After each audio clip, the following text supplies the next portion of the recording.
Hi friends, నమస్తే. ఒక రోజున సాయంత్రం పూట డ్రిల్ పీరియడ్ జరుగుతూ ఉంటే పిల్లలందరూ గ్రౌండ్లో ఆడుకుంటున్నారు. నేను ఒక చెట్టు కింద కూర్చొని పిల్లలు ఆడుకుంటుంటే చూస్తున్నాను. ఆ రోజే ట్రాన్స్ఫర్ అయ్యి మా స్కూల్కి వచ్చిన ఒక మేడము వచ్చి నా పక్కన కూర్చొని, సార్ మీ ఊరేది, మీ పేరేది అని అడిగినారు.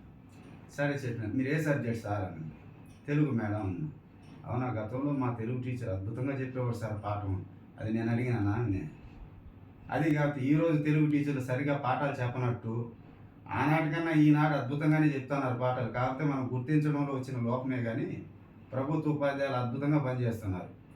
పైకి ఈ పట్టణ జనాలు ఏంటంటే ప్రభుత్వ ఉద్యోగులు పసనేని వాళ్ళు నిర్లక్ష్యానికి నిలువెత్తు సాక్ష్యాలని చెప్పనేసి ప్రచారం చేసుకుంటున్నారే కానీ అందరూ అందంగా, అద్భుతంగా, ఆనందంగానే పనిచేసుకుంటూ ఉన్నారు.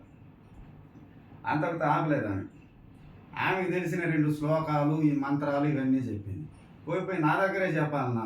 సరే గమనం ఉన్నా వెంట. సరే చెప్పుకోనిలే అని చెప్పింది.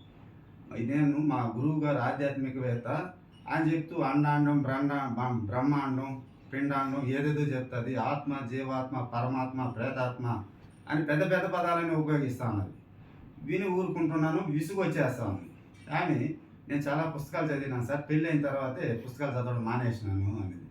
దొరికిన ఈమెని పెద్దలు అందుకే కదా మేడం అన్నారు అన్న. ఏమన్నారు సార్?